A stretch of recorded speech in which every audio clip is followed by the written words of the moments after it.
मुझे बहुत खुशी है कि हमारे आजमगढ़ में एक ऐसी प्रतियोगिता हो रही है जहां से हमारे आजमगढ़ के बच्चे चुन के जाएंगे और सीधे सीधे वो देश से जो प्रतियोगिता होती है उसमें इनको अवसर मिलेगा, मौका मिलेगा। नॉर्मली ऐसा होता था कि राज्य से बच्चे चुन के जाते थे, यूपी से चुन के जाते थे, पर ये सीधे सीधे आजमगढ़ से ही चुन के जा रहे हैं प्रतियोगिता के लिए।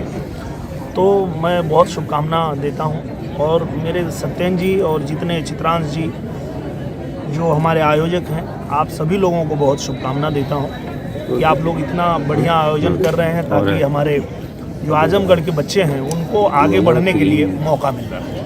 अच्छा, एक क्वेश्चन है, आपके सांसद हैं कन्नौज से सुब्रत पाठक जी, उन्होंने अयोध्या में हो रहे प्राण प्रतिष्ठा में अखिलेश के ऊपर तंज कसा है, कहा कि इनको राम मंदिर में प्राण प्रतिष्ठा में न बुलाया जाए क्योंकि इनके परिवार ने ही राम भक्तों पे गोलियां चलाई। इस पर आपका क्या कहना है? अब उन्होंने बोला है तो वही बताएंगे ऐसा क्यों बोले हैं, क्योंकि भगवान राम सबके हैं और ऐसा नहीं है। आजमगढ़ स्टेडियम की बात करें तो यहाँ कई व्यवस्थाओं का अभाव है, खेल मंत्री भी कई बार दौरा कर चुके हैं, तो ऐसे में सरकार द्वारा क्या किया जा रहा है इस स्टेडियम? खेल मंत्री जी को हम लोगों ने लिखा है और उन्होंने यहाँ से मांगा भी था कि यहाँ पे जो जो आवश्यकताएं हैं उसको पूरा किया जाएगा। तो मुझे लगता है कि यहाँ से बन के पूरा एस्टीमेट चला गया है और बहुत जल्दी ये हमारा जो आजमगढ़ स्टेडियम है वो पूरी तरह से सुसज्जित हो जाएगा, बन जाएगा। सपा के राष्ट्रीय अध्यक्ष कह रहे हैं कि जब राम बुलाएंगे तब हम राम मंदिर जाएंगे। क्या राम उनको नहीं बुला रहे हैं? नहीं, ये उनकी बात सही है और मैं उनकी बात से सहमत हूँ। जब तक ईश्वर की कृपा नहीं होती है कोई भी व्यक्ति भ्रम में रहता है, उसको लगता है कि वो सीएम है, वो पीएम है, वो डीएम है। इस भ्रम में जीता है इंसान।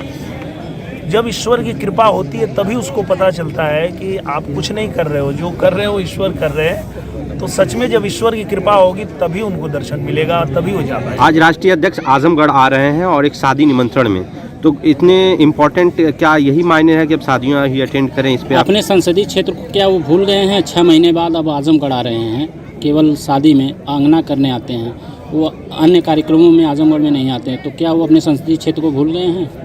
मुझे लगता है जैसे वो भूल गए हैं वैसे आजमगढ़ भी उनको भूल गया है, तो चिंता करने की ज़रूरत नहीं है।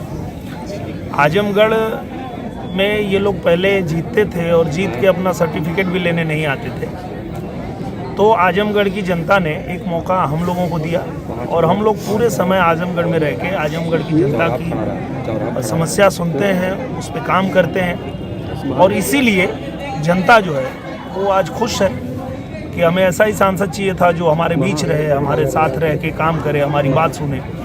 तो कोई बात नहीं है, वो जैसे भूल गए वैसे आजमगढ़ भी उनको भूल गया। इस बीच फिर भी संभावनाएं बन रही हैं कि अखिलेश यादव दोबारा आजमगढ़ से लोकसभा चुनाव लड़ेंगे। आपकी क्या तैयारी है? बहुत मज़ा आएगा। मैं तो चाहता हूँ कि एक बार फिर आएँ, और पिछली बार तो महागठबंधन था उनका, अब इस बार एक और गठबंधन वो लोग बना रहे हैं और मैं तो ऐसी ही लड़ाई लड़ता हूँ।